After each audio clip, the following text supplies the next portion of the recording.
Tapi orang ini karena merasa ketal ya, merasa kuat, akhirnya dia pulang dari tempat baik tuh.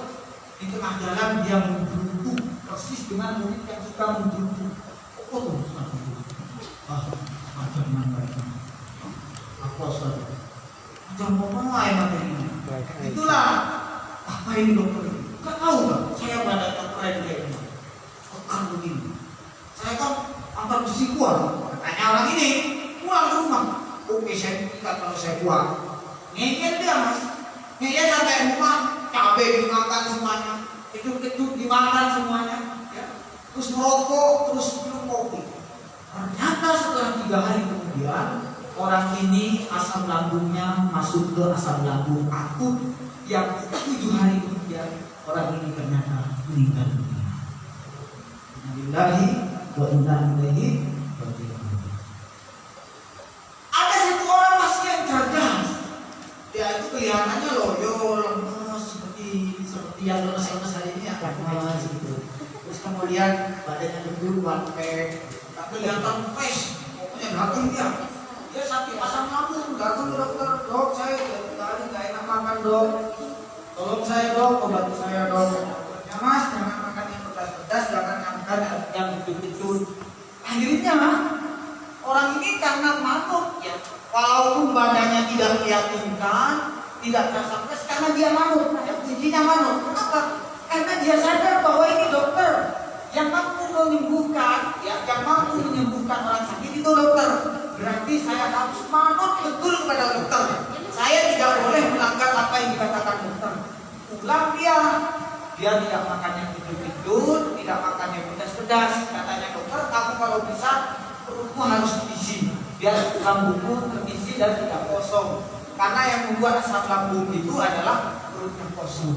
Sampai di rumah karena orang ini walaupun tidak sehat, ya walaupun badannya tidak kekar, dia tabiatnya nurut, ya kalau disuruh barat-barat, kalau disuruh makan ini. Ternyata ini lakukan resep dari dokter. Alhamdulillah setelah 3 hari orang ini ternyata sembuh dari penyakitnya. Apa yang Ustaz ingin sampaikan, murid pun posisinya seperti itu nak. Semakin pintar, semakin pandai seseorang, tingkat kesombongannya makin naik. Dulu ya, maksud saya, orang semakin pandai, orang semakin pintar, orang semakin naik kelas, dia kesombongannya pun juga naik. Kamu udah bukan anak kecil lagi loh, kamu udah hebat, udah pintar, jadi kesombongannya naik. Maka seorang murid itu harus punya dan harus sadar posisinya itu harus di bawah guru. Katanya motivator, jadilah gelas seperti gelas yang kosong. Karena kalau dituangkan air ke gelas itu akan terisi penuh. Jangan merasa seperti gelas yang terisi. Kalau merasa gelas yang penuh, ketika dituangkan air, ketika dikasih ilmu yang diberikan itu akan keluar. Kenapa? Karena sombong. Nah, kita lanjutkan ya. Baik, merah. Nah, kan? Merah, hijau. Oke, baik. Terima kasih. Hijau ada ya. Pentingnya niat. Baik. Yang membuat loyo, yang membuat tidak semangat, yang membuat kurang greget, yang membuat biasa-biasa di sekolah, satu, dia niatnya tidak benar. Niatnya kurang tepat. Paling niatnya karena terpaksa disuruh orang tuanya. Oh, ada ibu, saya harus semangat. Nah, niatnya pelipah. Maka orang yang mencari ilmu, ya, mencari ilmu yang pertama mencari ridho Allah. Karena ada cerita mas, ada penggali kubur, ya penggali kubur, tapi lama ceritanya kita pendek dulu ya. Baik, pertama mencari ridho Allah. Ustaz, apa itu pentingnya mencari ridho Allah? Yang kasih kita makan Allah, yang kasih kita minum Allah. Kemarin tetangga Ustaz sakit sesak nafas, dia akhirnya karena sesak nafas dibantu dengan tabung apa oksigen. 1 tabung oksigen ternyata harganya sampai 1 juta dan itu habis sebelum 1 hari. Bayangkan, habis sebelum 1 hari 1 harganya 1 juta lebih, itu pun pakai BPJS. Kalau 2 hari 2 juta, 3 hari 3 juta, kalau 1 bulan 30 juta. Kita berapa bulan? Sejak lahir sampai sekarang kita menghirup udara ini secara gratis. Allah perintahkan untuk mencari ilmu, untuk mencari ridho Allah. Siap? Lillahi ta'ala. Maka lemak akan hilangkan alillah. Harus ini malas dan bak. Kemudian yang kedua, niat menghilangkan kebodohan. Tidak ada orang sekitar apapun yang keluar langsung bilang Aristoteles adalah ada. Lahir gitu ya, dari rahim ibunya, bapak, ibu, ada. Belum ada ceritanya kecuali Nabi Isa. Jadi semuanya termasuk Ustaz ketika lahir, semuanya lahir dalam keadaan kebodohan. Jadi kalau kita merasa sombong dengan kepintaran saat ini, flashbacklah ke belakang. Dulu saya lahir dalam keadaan telanjang, tidak tahu mana kaki, mana rambut, tidak tahu arah barat dan arah timur. Maka kalau orang tahu asal usulnya bahwa dia itu dilahirkan dalam kebodohan, ketika dia mencari ilmu SMP maupun SMA, dia niatnya adalah menghilangkan penyakit yang bernama kebodohan. Baik. Selanjutnya, menghapus kebodohan orang lain. Ini yang luar biasa. Niat kita, kalau niat kita sudah sampai ke level 3 ini, ya, kita belajar ilmu bukan hanya untuk kepentingan kita, tapi kita sudah punya pikiran ke depan bahwa kita kalau sudah pintar nanti ingin insen akan memberikan kepada orang yang lain. Inilah yang disebut dengan dakwah dalam Islam. Baik, kita lanjutkan menghidupkan agama Islam, ya jelas ya. Dokter, tidak semua dokter sama. Dokter yang niatnya tulus, dokter yang Islam, yang Muslim akan punya tujuan yang tepat, menghidupkan agama Islam, membantu orang yang tidak punya. Seperti dulu yang diundang dokter muda itu siapa? Dokter Gamal ya. Dokter Gamal dia motivasi untuk menjadi dokter saat ada orang kakek-kakek, nenek-nenek yang tidak mampu membiayai dirinya untuk berobat ke dokter. Akhirnya dia bingung. Dan situlah karena dia orang Islam, dia belajar, niatkan belajarnya, kalau saya menjadi dokter, saya akan membantu saudara saya seagama Islam. Nah, itu harus punya seperti itu ya. Baik, memilih teman yang solih. Nah, nanti kalau SMA beragamnya, kalau SMP begini kan solihah ya, masih solih. Nanti kalau SMA yang macam-macam ya, nanti ketemu sama perempuan yang tidak berhijab, gitu ya. Apalagi di Surabaya di kota, teman-teman yang sering bisu ini nggak bakalan ketemu lagi loh ya, kecuali masih SMA Luswa. Kecuali masih SMA Luswa, masih solih lagi. Tapi kalau masuk yang lain ya mohon maaf, nanti kalau ada yang itu nanti ketemu sama teman-teman yang drastis berbeda dengan teman-teman yang di sini, maka carilah solusinya teman yang baik. Karena hidup kita bukan di masa remaja, nanti kita akan masuk usia tua. Kalau usia remaja kita sia-siakan, di masa tua tinggal kecewa. Baik. Nanti kalau mau menyaksikan, lihat temannya, ya. Ini baik gak ya orangnya? Ini baik gak ya? Lihat temannya, lihat sekelilingnya, lihat aktivitasnya. Baru kita tahu bahwa orang ini baik atau tidak. Jangan tanya misalkan, Rehan kamu baik gak ya?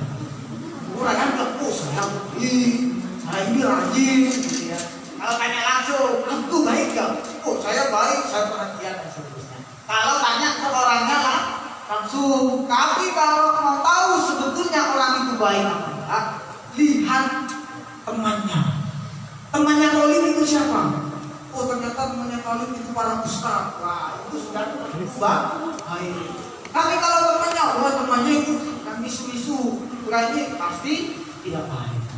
Kita lanjutkan. Akhlak siswa-siswi SMP Jalsa. Ada satu, mengagungkan ilmunya. Apa itu yang dimaksudkan mengagungkan ilmu, Ustaz? Apapun yang kita peroleh dari SMP itu kita aplikasikan semampu kita dalam kehidupan nyata. Kita tahu di SMP tidak boleh minum berdiri, ya, minum berdiri. Tidak hanya di SMP, Oh di SMP aja tidak minum berdiri, ternyata di rumah masih minum berdiri. Artinya mengagungkan ilmu itu diamalkan, tidak terbatas ruangan dan tidak terbatas waktu. Bisa jadi ketika SMP rutin kalau minum duduk, makan duduk, tapi ketika dewasa merasa sudah tidak diawasi, tidak penting lagi ilmu di SMP, sudah dewasa akhirnya makan, minum berdiri. Itu namanya tidak mengagungkan ilmu. Apapun yang kalian dapat dari SMP itu harusnya diamalkan. Baik. Imam Syafi'i dulu saat belajar kepada Imam Malik, beliau itu orang yang tidak punya biaya, Mbak dan Mas. Sehingga beliau itu kalau belajar kepada Imam Malik, beliau itu ambil tugasnya ditulis ke tangannya. Yang diajarkan Imam Malik ditulis ke tangannya. Bukan beliau itu meremehkan Imam Malik, tidak, karena posisi beliau tidak punya uang untuk membeli kertas, untuk membeli peralatan tulis. Sehingga beliau memaksakan diri karena orang menulis itu akan menambah kecerdasan. Kenapa begitu, Ustaz? Konsentrasinya ada 3 orang menulis. Beda kalau orang mendengarkan saja, konsentrasinya ada di telinga saja. Tapi kalau orang tulis, konsentrasinya ada di tangan, ada di mata, dan ada di pikiran. Tidak mungkin orang nulis see you tomorrow kalau nggak pakai akal bisa jadi see you. Bisa jadi salah. Karena orang menulis itu harus konsentrasi sehingga tulisannya betul. Maka orang menulis itu bisa menambah kecerdasan. Sama orang yang suka menulis ya, mengagungkan ilmunya. Ternyata Imam Syafi'i itu nulis begini. Lama kelamaan Imam Malik tahu, dari Imam Malik melihat Imam Syafi'i ini ngapain ini dari tadi kok nulis ke tangannya, nggak masuk akal. Akhirnya Imam Malik bilang, wahai Syafi'i, apa yang kamu kerjakan? Imam Syafi'i kemudian menjelaskan bahwa beliau mencatat, walaupun catatannya tidak kelihatan. Kalau begitu kata Imam Malik, coba jelaskan apa yang saya jelaskan, kata Imam Malik. Apa yang terjadi? Karena Imam Syafi'i itu termasuk orang yang cerdas luar biasa. Kalau bacakan hafal, Pak. Kitab Al-Watta itu 3 kalinya Al-Quran bukannya. Itu dihafalkan dan harap dan hafal selama 3 hari 3 malam. Tahu ya ceritanya? Imam Syafi'i datang ke rumahnya Imam Malik, tutup pintu, kemudian keluarlah pembantunya Imam Malik. Siapa kamu, anak kecil? Gitu kan? Masih umur 9 tahun waktu itu, kecil sekali. Dan saya Syafi'i dari Irak mau belajar kepada Imam Malik di Madinah. Apa kata pembantunya? Wahai anak kecil, Imam Malik tidak pernah menerima murid sekecil kamu. Rata-rata muridnya Imam Malik sudah dewasa. Pulanglah kamu. Dan pulang sampai 3 kali. Apa yang dikatakan? Kata anak kecil yang bernama Syafi'i, untuk saya bisa diakui sebagai muridnya Imam Malik, apa yang saya harus lakukan? Dan kata Imam Malik, wahai anak kecil, kalau kamu ingin jadi murid saya, hafalkan dulu kitab saya. Dulu tidak ada kertas, sehingga tumpukan kitab Al-Watta itu sebanyak 1 kamar. Saking banyaknya. 3 hari 3 malam dibaca oleh Imam Syafi'i. Apa yang terjadi? Ternyata 3 hari 3 malam Imam Syafi'i sudah hafal dari halaman pertama sampai halaman terakhir. Saking cerdasnya Imam Syafi'i. Baru Imam Syafi'i tulisnya pakai tangan. Secerdas itu. Apa yang terjadi ketika diminta untuk menjelaskan apa yang disampaikan oleh Imam Malik? Imam Syafi'i menjelaskan persis sama dengan yang dijelaskan oleh Imam Malik. Itulah kecerdasan Imam Syafi'i. Sehingga Imam Syafi'i menulisnya pakai tangan.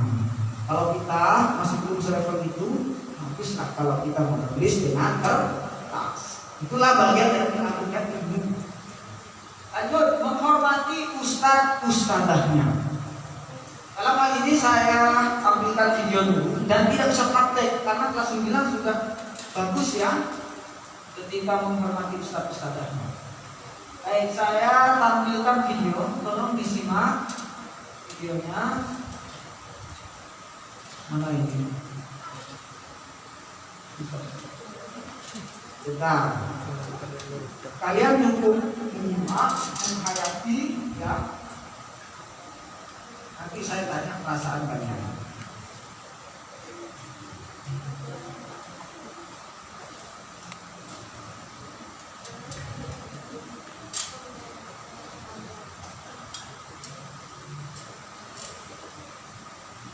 Mana ini Ustaz Nailul? Bilang semua.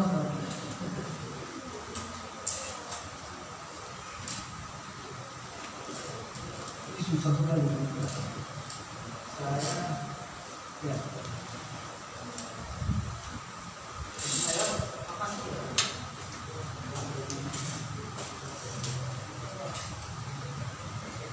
Baik, sambil nunggu. Merah. Merah. Kalau mau tidak ngantuk, mau semangat, tekan yang keras. Merah. Kuning. Hijau. Biru. Merah. Baik, silakan disimak.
Ustazah di sini tidak mengharapkan kalian harus seperti itu.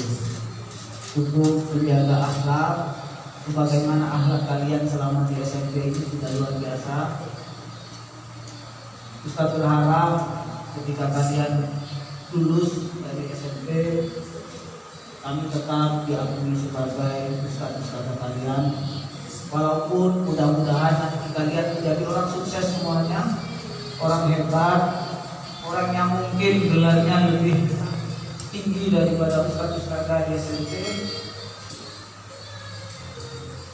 Kami berharap kalian tetap murid kami dan kalian tetap memposisikan kami sebagai guru. Kelas 9 mungkin tidak lama lagi di SMP ya. Sebentar lagi sudah lulus, sudah melanjutkan pendidikan yang lebih tinggi. Tidak ada ustadz dan tidak ada kebahagiaan guru kecuali melihat peserta didiknya itu bisa lebih baik daripada gurunya. Itu harapan kami ya.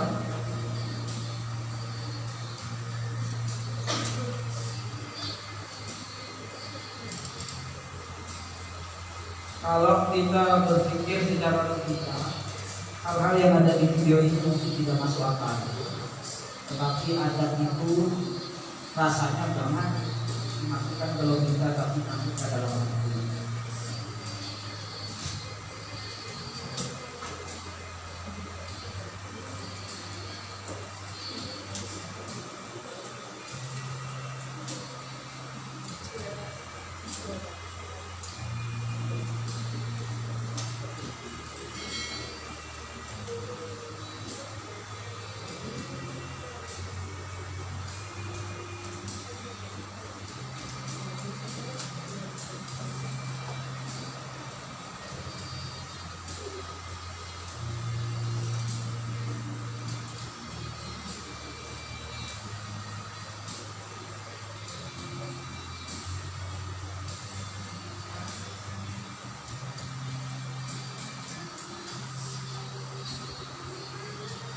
Kalian tahu siapa yang di depan itu? Beliau adalah Ustaz Yusuf Mansur. Masa nggak tahu? Ustaz Yusuf Mansur ya, beliau ulama terkenal di Indonesia, hebat. Dia sudah jadi orang yang kaya raya, tapi beliau masih rela ya, masih mau menghormati gurunya walaupun gurunya sudah tidak bisa jalan. Itulah murid yang sejati, ya, yang masih memantau gurunya walaupun gurunya sudah tidak ada, dengan cara mendoakan kebaikan kepada agar supaya batinnya bisa nyambung dengan guru. Dia tahu siapa ini? Beliau itu adalah yang biasanya manggung. Kalau beliau manggung puluhan ribu datang jamaahnya. Beliau adalah Habib Syekh dan biasanya salawat ya Rasulullah ya Nabi, gitu ya. Beliau punya guru, walaupun pengikutnya beliau sudah banyak, sudah masyhur, terkenal, beliau tetap guru, dianggap sebagai guru. Kepintaran, tambahnya popularitas bukan menghambat agar tidak menghormati guru ya.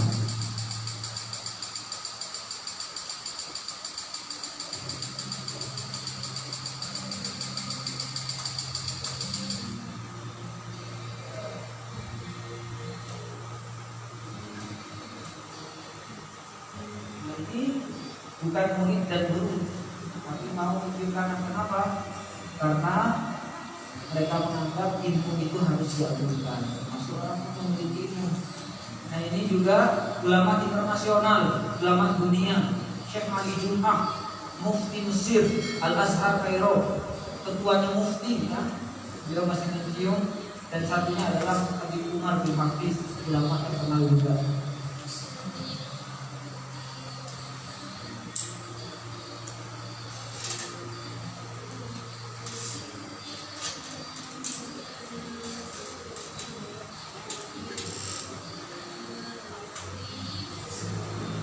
Kita perhatikan, mungkin secara logika minum semacam itu akan menularkan rabies. Tidak mau.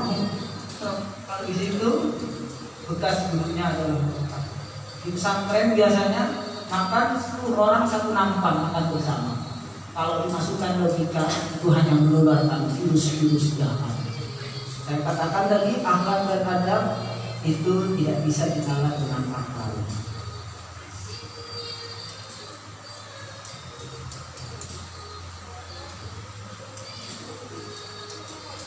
Nah ini kiainya Ustaz Nailul ya. Beliau sangat ngefans sama beliau, Syekh Ramadan Al-Buti. Ramadan Al-Buti. Beliau dibunuh saat berdakwah. Baik, diselesaikan.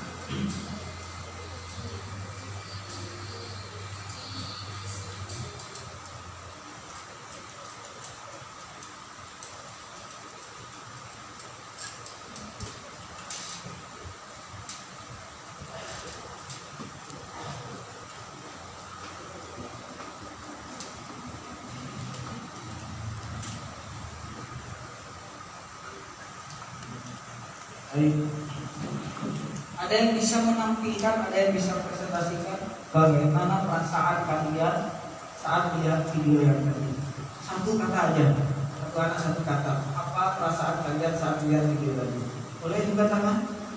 Baik Mas Sofi. Apa? Terkejut, luar biasa. Satu lagi, ada yang bisa terkejut katanya Mas Sofi? Sebutkan satu kata saja mewakili perasaan kalian. Ada? Tidak ada. Baik. Terkejut kenapa? Karena mungkin belum pernah melihat hal itu ya. Kalau Ustaz itu sudah pernah di depan mata Ustaz sendiri. Dan itu bukan tidak masuk akal ya. Nah, sekarang anak-anakku terkadang ada begini. Ada seorang motivator tahun 1960 datang ke Surabaya. Ini cerita dosen saya. Di UPN sana mengadakan sebuah motivasi yang besar mendatangkan dari Jakarta. Karena motivatornya ini sangat terkenal, ribuan peserta mendaftar dan sebelum hari H sudah penuh kotanya. Orang-orang sudah menunggu di UPN sana. Banyak orang-orang menunggu kedatangan sang motivator karena terkenal. Ketika jamnya, datanglah motivator dalam ruangan ini. Saat masuk ke dalam ruangan, orang-orang sudah tidak sabar menunggu kata-kata indah yang keluar dari motivator ini yang biasa dia sampaikan. Ternyata anakku mengagetkan sekali. Sang motivator ini membawa dua bongkahan batu, kemudian berdiri di depan peserta dan sang motivator ini membenturkan dua batu. Gitu ya. Nah, orang-orang pada terkejut, bingung, ngapain ini motivator? Mahal-mahal disewa datang ke sini untuk membenturkan dua batu. Lama sampai 1 jam, bayangkan. Orang-orang sudah pada keluar. Pesertanya 100 orang keluar. Jadi ngapain motivator kayak gini gitu ya? Terus 1,5 jam keluar lagi 100 orang sampai akhirnya tinggal 10 orang. Dibenturkan lagi sampai lamanya 3 jam. Orang-orang itu keluar semua, tinggal 1 orang tepat di depannya rumah. 3 jam. Sanggup kalian menunggu orang yang bentur-benturan tunggu gitu? 3 jam nunggu. Orang sudah habis semuanya hilang, tinggal 1. Kemudian benturan terakhir pecah batu itu dan isinya ternyata mutiara. Motivator itu mengambil 2 mutiara dan kemudian mengatakan, wahai anakku, ini 2 mutiara saya hadiahkan. Apa yang dapat kita ambil pelajaran dari sana? Ternyata kebosanan di dalam belajar, kelelahan di dalam belajar, kemalasan di dalam belajar, itu mungkin tidak bisa kita rasakan indahnya saat ini, tapi kita harus sabar karena indahnya akan Allah berikan di saat waktunya. Ketika proses belajar mungkin melelahkan, orang harus belajar 3 jam lamanya, mungkin melelahkan. Tapi setelah itu, setelah kita paham, setelah kita mengetahui fungsi ilmu, kita akan sadar bahwa ilmu itu luar biasa. Bayangkan seperti tadi, hanya orang-orang yang sabar yang mampu menunggu 3 jam, dan ternyata apa yang terjadi mutiara. Dan sang motivator mengatakan, wahai anakku, ketika kamu bertemu dengan seorang guru, barangkali guru itu membosankan, mengajarnya tidak asik, atau guru itu membuat kalian bosan, membuat kalian lelah melihatnya. Ketahuilah, disitulah Allah menyimpan berkah-berkah bagimu. Maka dari itu sang murid harus dilatih kesabarannya dan harus melatih ketaatannya terhadap seorang guru. Mungkin tidak hanya di SMP, ini ilmu bisa kalian aplikasikan nanti di SMA. Baik itu, baik. Jadi menghormati ustaz-ustazah itu adalah sesuatu yang harus, dan karena memang posisi kita adalah sebagai seorang murid. Nah, kemudian memuliakan kitab atau bukunya, menghormati ustaz-ustazahnya ini ada untuk orang yang bercerita, orang yang bertanya kepada Habib Umar bin Hafiz. Orang-orang Indonesia itu aneh, terutama orang Jawa. Kepada orang harus cium tangan, lewat di depannya harus membungkuk begini, seolah-olah yang di depannya itu adalah raja, seolah-olah orang yang di depannya itu punya wibawa yang besar. Tidak, orang itu kalau lewat harus menundukkan kata. Wahai Habib Umar, benarkah dalam Islam yang seperti itu? Harus cium tangan bolak-balik kepada guru? Haruskah begitu menundukkan bahu seperti ini? Haruskah menghormati manusia seperti ini? Habib Umar hanya tersenyum, dan kemudian Habib Umar melemparkan pensil yang ada di sakunya, dilemparkan ke bawah. Orang ini ternyata mau mengambil pensil. Saat itu Habib Umar menahan bahunya untuk tidak merunduk. Kata Habib Umar, ambil bolpen itu dengan cara kamu tidak merunduk. Apa yang terjadi? Orang itu memaksakan diri untuk duduk dan mengambil bolpen. Kata Habib Umar, kalau kamu mengambil bolpen saja, kamu butuh merunduk dan butuh membukukan baca untuk mendapatkan bolpen itu. Lalu bagaimana kamu mencari ilmu yang luar biasa tanpa kamu tidak menghormati orang yang mengajarnya? Luar biasa, ya. Jadi saya Nabi Adam pun tahu kalian, Nabi Adam itu baru dicipta, kemudian para malaikat seluruhnya disuruh sujud penghormatan kepada Nabi Adam. Salah satunya alasannya adalah karena Nabi Adam memiliki ilmu yang tidak dimiliki oleh para malaikat. Gara-gara ilmu itu, para malaikat yang statusnya jauh lebih baik dari Nabi Adam ibadahnya. Malaikat kalau disuruh sujud terus gak pernah maksiat, itu kedudukannya lebih tinggi Nabi Adam karena Nabi Adam itu berbeda. Sebetulnya ilmu itu bisa mengangkat derajat orang lain, ketika pandangannya dipandang oleh orang yang paham, betapa ilmu itu luar biasa. Gitu ya. Baik. Memuliakan kitab atau bukunya, menghargai teman belajarnya. Kalau belajar ketemu dengan teman yang mungkin jauh di bawah kita, itu bukan dianggap, bukan disuruh teman kita bully, bukan kita diperintah untuk mengejek-ngejek kekurangan teman kita. Ini bagian dari akhlak di sekolah ini. Nah, kalian boleh mempraktekkan akhlak-akhlak ini di sekolah yang lain. Di SMA itu tidak ada kebijakan dari sekolah. Boleh kalian tanamkan pada diri kalian sendiri ya. Selalu ikut apa saran dan anjuran ustaz-ustazahnya. Tidak ada ustaz dan ustazah itu akan menyuruh kalian melakukan hal yang tidak baik. Sehingga mengikuti anjuran ustaz-ustazah ini bagian dari hal yang penting kita lakukan.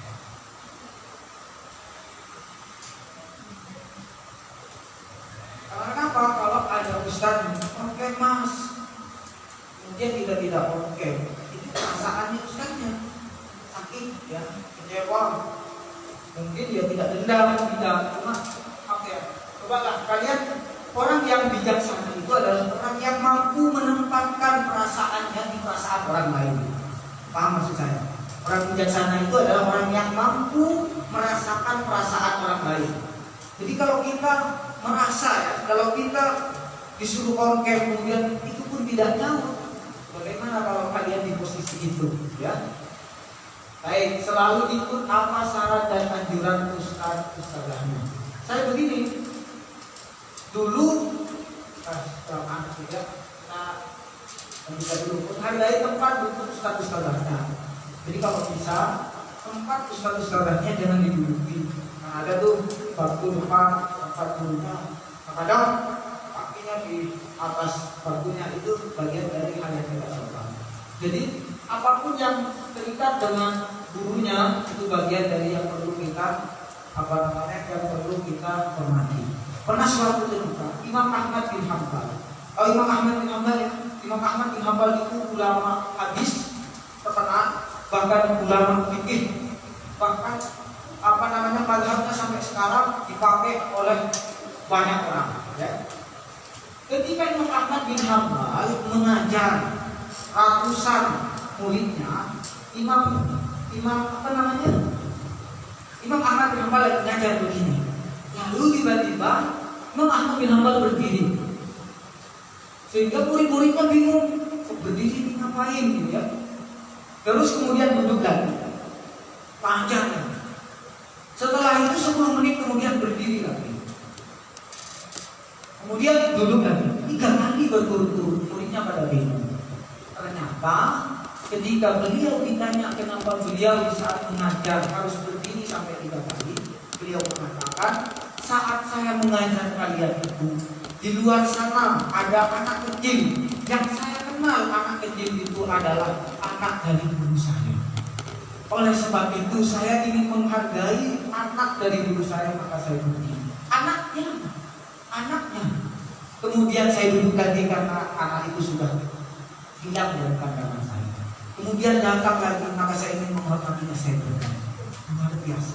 Orang yang semakin pandai, semakin pintar, akhlaknya pun seharusnya semakin tinggi dan semakin besar. Kata Imam Syafi'i, saya tahu Imam Syafi'i ya, ij'al ilmaka kalrihi, jadikan ilmumu itu seperti garam, waj'al adabaka kaddaqiqi, dan jadikanlah adabmu, akhlakmu kepada gurumu seperti tepung. Kalau kita ingin bikin adonan roti yang lebih banyak garamnya apa tepungnya? Kalau kita bikin roti banyak garamnya daripada tepungnya, yang ada rasanya yang tidak enak, asin dan seterusnya. Maka begitu pula seorang santri, kalau dirasa makin pintar, makin hebat, ilmunya juga harus semakin banyak. Karena nanti di akhir ada dari saya ya, tidak jalan apalagi dari di depan paham dan kalian sudah mempraktekkan. Jadi kalau ada gurunya jangan sampai lari gitu ya, jangan sampai jalan tanpa pamit dan seterusnya. Itu bagian dari akhlak. Nah, kalau di SMP diajarkan seperti itu ya. Walaupun nanti di SMA negeri tidak ada norma-norma semacam ini ya, tapi kalian praktekkan, saya yakin guru kalian akan terharu. Bukan itu maksudnya, bukan ingin guru kita terharu, bukan ingin kita dipuji guru, enggak. Karena itu bagian dari agama. Akhlak itu bagian dari agama. Kata Rasulullah, saya diutus ke muka bumi ini bukan untuk apa, yang lebih utama adalah menyempurnakan akhlak manusia. Itu kata Rasul. Innama bu'itsu liutammima makarimal akhlak.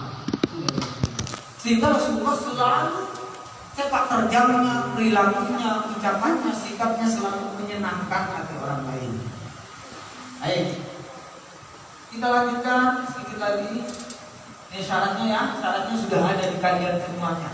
Tinggal kalian mempertajam saja. Cerdas, pastikan cerdas semua. Rajin.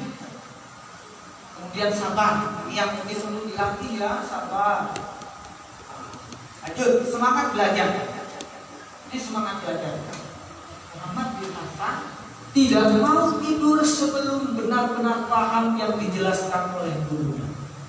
Luar biasa. Bahkan ini, jadi nggak mau tidur sebelum sebelum hari ini kan belajar. Nanti malam tuh nggak mau belajar sampai pelajaran yang hari ini itu sudah paham. Nah, tidak bisa tidur Ustaz sampai jam 11 sampai jam 12. Apa yang dikerjakan? Bukan ini, tapi main. Itu sudah wakil ya, main game, sibuk dengan yang lain, tidak bisa tidur, banyak pikirannya bukan begitu. Maka di masa-masa belajar harusnya seperti ini ya. Bahkan ada cerita Ibnu Sina, tahu ya, novel Ustaz, bukan cuma tahu novel. Karena apa? Ilmu-ilmu kedokteran, bedah dan seterusnya, ilmu kedokteran, ilmu pengobatan itu sumbernya dari Ibnu Sina. Itu ternyata perjuangan Ibnu Sina dalam mendapatkan ilmunya itu luar biasa. Mungkin kita nggak ada apa-apanya. Ibnu Sina itu pernah membaca kitab Mawaro al-Tabi'ah, karyanya Aristoteles. Itu membaca bukunya Aristoteles, Ibnu Sina itu hatam sampai 40 kali. 40 kali. Tahu 40 kali ya? Jadi kita itu mungkin baca buku hatam 3 kali banyak kan. 40 kali. Ternyata Ibnu Sina itu baca kitab Mawaro al-Tabi'ah ini, karyanya Aristoteles ini, tidak satu bab pun beliau paham isinya. Bayangkan, 40 kali hafal, tidak satu bab pun beliau paham. Akhirnya beliau tidak menyerah. Beliau jalan-jalan di toko buku ya, ada buku namanya Mafahimut Tabi'ah. Mafahimut Tabi'ah ini bukunya Al-Farabi. Ibnu Sina dalam pikirannya, ngapain saya baca kitab Mafahimut Tabi'ah ini? Saya sudah baca kitabnya Aristoteles, bukunya Aristoteles 40 kali lagi. Akhirnya karena harganya diskon, dibelilah oleh Ibnu Sina tadi. Kitab itu harganya 3 dirham, murah. Diambil dan dibeli. Ternyata ketika Ibnu Sina baca kitabnya Imam Al-Farabi, 2 kali sudah paham. Senang luar biasa Ibnu Sina itu senang luar biasa. Karena ternyata isinya Aristoteles yang dibaca 40 kali itu bisa dipahami dengan bukunya Al-Farabi yang hanya dibaca 2 kali. Bisa paham. Akhirnya Ibnu Sina ini berterima kasih ya, walaupun tidak disampaikan langsung karena Imam Al-Farabi sudah tidak ada. Terima kasih lewat doa. Imam Al-Farabi, terima kasih atas bukunya. Bukumu lah yang mengantarkan aku memahami kitab Aristoteles. Ternyata usut ketemu usut, Al-Farabi jauh luar biasa, lebih luar biasa daripada Imam Ibnu Sina. Imam Al-Farabi itu ternyata membaca kitabnya Aristoteles ya, kitab filsafatnya Aristoteles sebanyak 200 kali. Dan satu kitabnya lagi Aristoteles dibaca 40 kali. Sehingga wajar dan pas ketika Imam Al-Farabi bisa merumuskan dengan detail sehingga bisa memudahkan orang membaca untuk memahami kitab Aristoteles tadi. Baca 200 kali hafal ditambah kitab Aristoteles yang 140 kali. Itulah yang membuat Imam Ibnu Sina membuat lebih mudah memahami tulisannya Al-Farabi. Begitulah kira-kira perjuangan yang para pencari ilmu, para siswa-siswi di masa lalu. Nah, itu penting kita contoh di saat ini. Gitu nggak itu? Baik, merah, kuning, hijau. Baik, terima kasih. Waktu diajarkan masa muda. Ada yang tua di sini umurnya 20? Ada ya? Masih kalau kayak Ustaz udah tua. Jadi tinggal misalnya. Kemudian masa muda itu belajar di masa muda ibarat melukis di atas batu. Hari ini kita melukis 20 tahun yang akan datang kita lihat tulisannya masih ada. Tapi kalau belajar di masa tua ibarat melukis di atas air. Hari ini kita melukis, hari ini juga lukisan itu hilang. Hari ini kita belajar hilang pula dari otaknya sekali. Tapi kalau kalian yang belajar hari ini belajar 10 tahun akan datang ilmu itu akan berguna. Ya.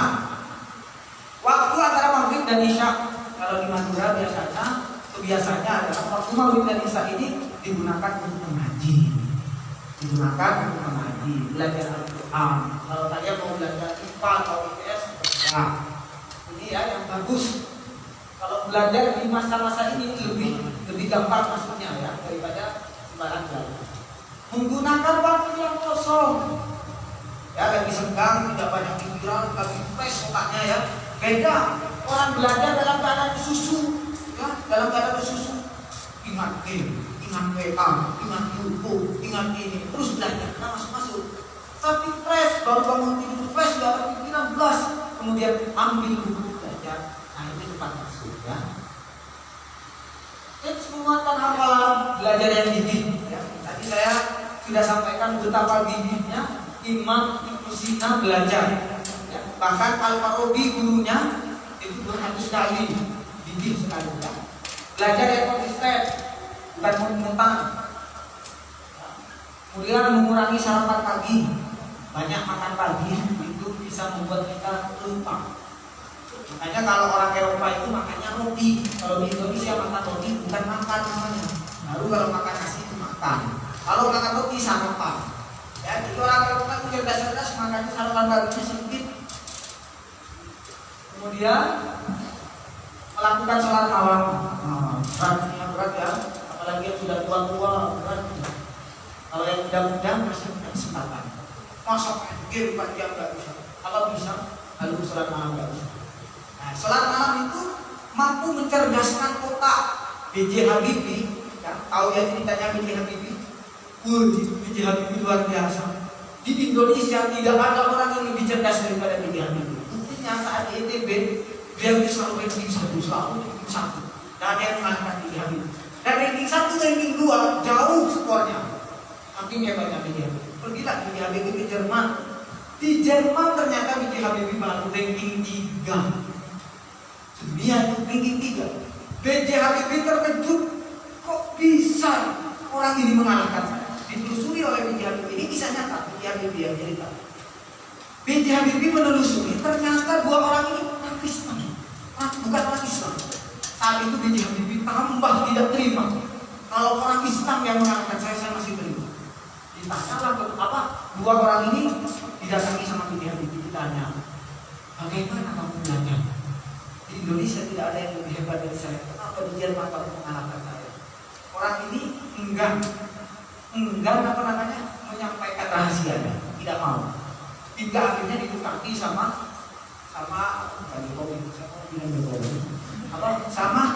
Habibie, ya, didekati sama Habibie. Orang itu kalau belum kenal, belum hafal, langsung tanya, tidak pergi dijawab. Kalau didekati dulu, dia terbuka. Dia akhirnya terbuka. Apa yang dia kenal? B.J. Habibie, saya dulu pernah membaca buku Islam. Dia orang Islam. Saya pernah baca buku Islam. Saya temukan di dalam Islam itu bahwa waktu yang paling mustajab yang paling dekat dengan Tuhan itu adalah di sepertiga malam. Maka saya belajar di sepertiga malam. B.J. Habibie aku menangis, dan di saat itu B.J. Habibie merubah pola belajarnya, dirubah di sepertiga malam. Kalau kalian mau mencobanya silahkan, insya Allah sukses. Empat, banyak baca Al-Quran. Jadi saya bilang, kalau kalian pengen cerdas, perbanyak baca Al-Quran. Kalau pengen kaya, perbanyak baca Al-Quran. Kalau pengen makanya tidak min, ini kebetulan saya makanya tidak min, perbanyak baca Al-Quran. Jadi saya umur 80, pandangannya tidak terganggu sedikit. Kenapa?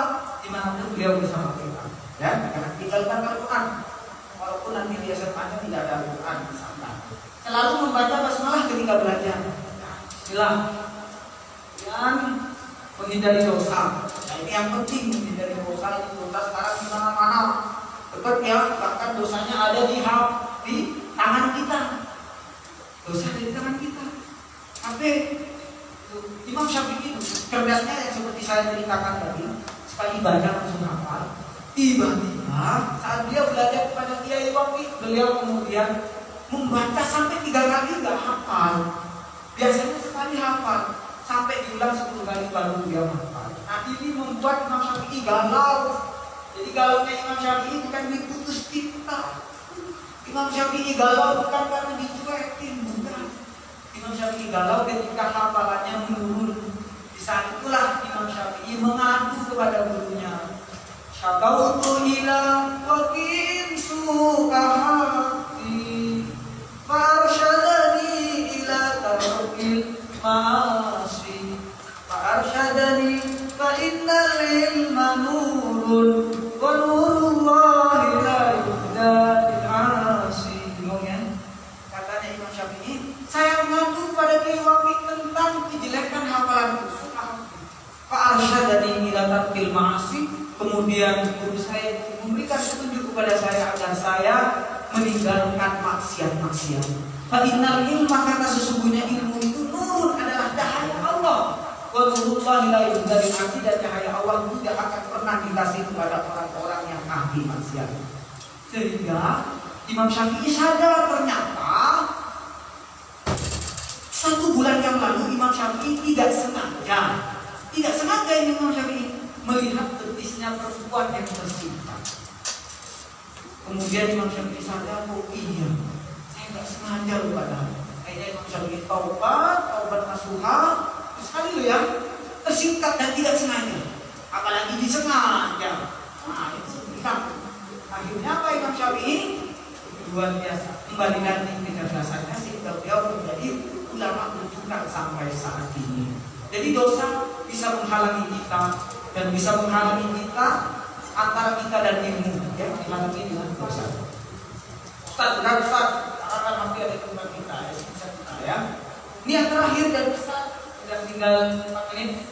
Manis, ini hadis Rasulullah, ya. Orang yang kita cintai, orang yang syafaatnya kita nanti di hari kiamat, dia mengatakan, manis takhaffa bi ustadihi tutulia bi salasati baliyat. Siapa yang meremehkan, siapa yang mengecewakan, siapa yang menyakiti hati gurunya, tutulia bi salasati baliyat, akan diberikan hadiah 3 hadiah. Siapa yang mampu mengecewakan, siapa yang mampu menyakiti hati gurunya, akan diberikan 3 hadiah. Terima nih hadiah yang pertama. Hadiah yang pertama, orang yang meremehkan gurunya adalah nasya ma hafidhah, akan lupa apa yang dia hafalkan. Sekarang pintar, tapi kalau sering meremehkan gurunya, nanti hilang ilmunya. Nasya ma hafidhah. Kemudian yang kedua, nasya ma hafidhah itu yang pertama. Yang kedua itu adalah kata lisanuhu, tumpul lisannya. Lisannya tidak pandai lagi berbicara, lisannya tidak percaya lagi pembicaraannya, dan seterusnya. Yang ketiga, wa khifa min su'il khatimah, dikhawatirkan akan meninggal dalam keadaan su'ul khatimah. A'udzubillahi min dzalik. Penting menjaga etika utama pada guru. Baik, terakhir, murid yang pintar tapi tidak punya akhlak, maka dia akan kelihatan bodoh. Tapi murid yang bodoh tapi memiliki akhlak, maka kebodohannya akan tertutupi dengan kebaikan. Terutama murid yang pintar, lagi sopan, santun akhlaknya, itu jauh luar biasa. Satu pertama buat semuanya. Terima kasih Ustaz, mohon maaf atas segala kekurangan. Terima kasih atas segala perhatian. Intinya suratul mustaqim. Wallahu a'lam bishawab. Mudah-mudahan bermanfaat. Wassalamualaikum warahmatullahi wabarakatuh.